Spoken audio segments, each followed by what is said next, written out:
it's hard to actually say what I expected.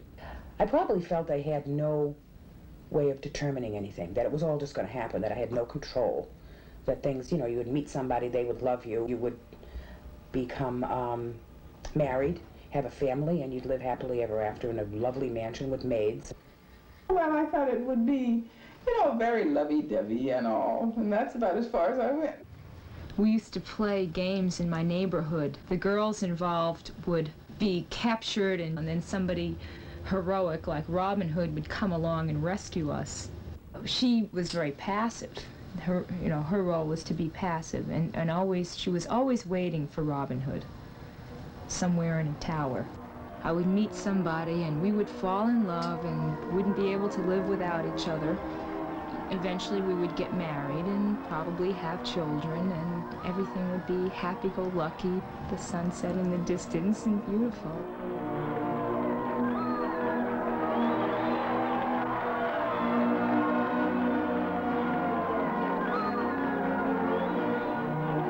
Romance between men and women, a dream of love.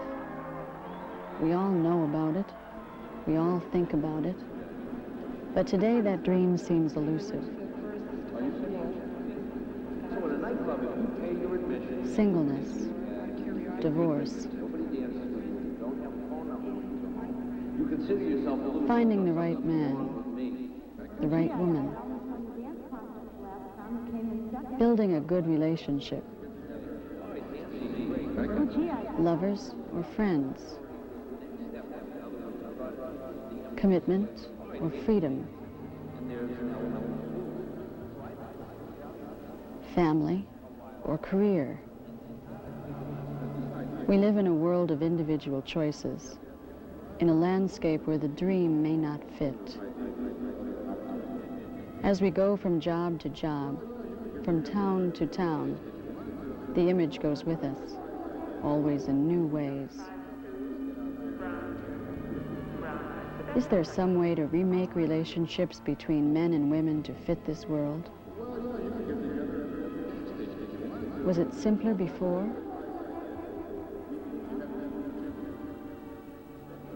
They weren't so free and easy as they are today. We didn't know anything. We had to learn everything from the outside. Men and women live together, that they do it openly now? A man and a woman were living together without being married. It was a terrible thing. In the past, tradition shaped men and women. They lived with their own kind. Their voices are still with us. From the old Italian neighborhood, the sharecropper's farm, the Midwestern Protestant town. They dreamed of love then, too. Just a song at twilight, when the lights are low, and the flickering shadows softly come and go. Though the heart be weary, sad the day and long, still to us at twilight comes love's old song, comes love's old sweet song.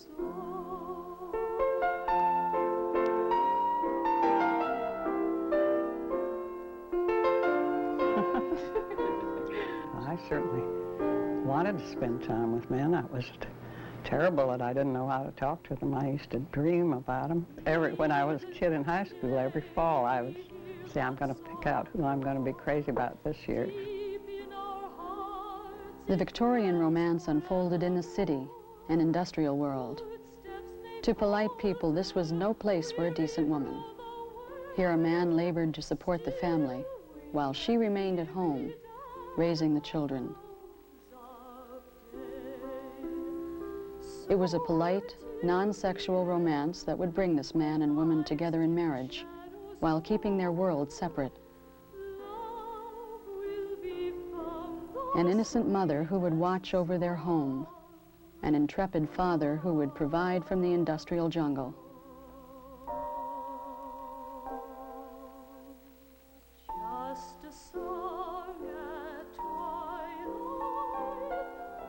Whenever a man entered matrimony, I'm sure it was the idea of supporting the family all his life. It was the way people lived at that time. Life was very different. A family was a closer-knit thing, you see. It had to be kept that way, one way or the other. Very Victorian, very conservative. Gee, you never heard about anything they did except just to go to church. Everything was very personal. A lot of the families thought that the women had to be obedient. A woman should stay around the house and take care of the cooking, take care of the children, and they couldn't go and work anywhere. That was, it would be shocking.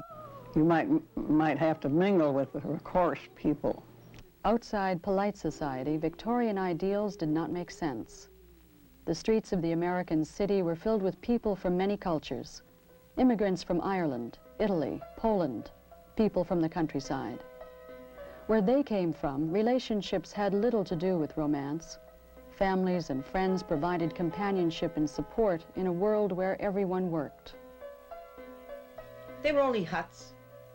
They were only huts. They had one big room. They used to plant. The women worked as hard as the men. Someone was going to have a baby, you know. She just stayed home the day she had the baby, and the next day they were out in the field. In these societies, the decision to marry was based on family needs, not what we think of as love. Well, I believe they called it courting in those days. The boy came to the house, and if you had a separate room, you and the boy could sit in a separate room. Very few torrid love affairs. They couldn't go up following girls. Where'd they go? From one house to the other? They knew each other, the families, you know. They used to match them. Yeah. And then they used to say, what are you going to give them? They used to give them a dowry. The more money you had, and better pick of the ladies you could have. It was the money that they were looking at. To these people, new to the American city, wage work for both women and men was a fact of life, a necessity for survival. The Victorian image of women sheltered by breadwinning men was a world apart, a distant dream. For in this image, women were silent, and women who worked were invisible. The real voices of women were seldom heard. Wished my mother could have dressed like that. They were all house dresses. They never had, must have one silk dress, that's all, just for a special occasion. That's all. But they never went anywhere. And they wore the same one all the time. My mother used to wash the clothes at night and iron them in the morning. Yeah, not like that. Our mothers didn't dress like that. They used to have a kerchief. Yeah, no, not like Where'd that. you get these pictures? These are from the... They don't belong in the North End, these pictures. Let me tell you right now. What did you think of people who dressed like that? Well, it was beautiful. They had money. nice. It was nice. I used to see them. You go to Carmen on a Sunday, you used to see them, you know, all dressed up from Beacon Hill. I envied them.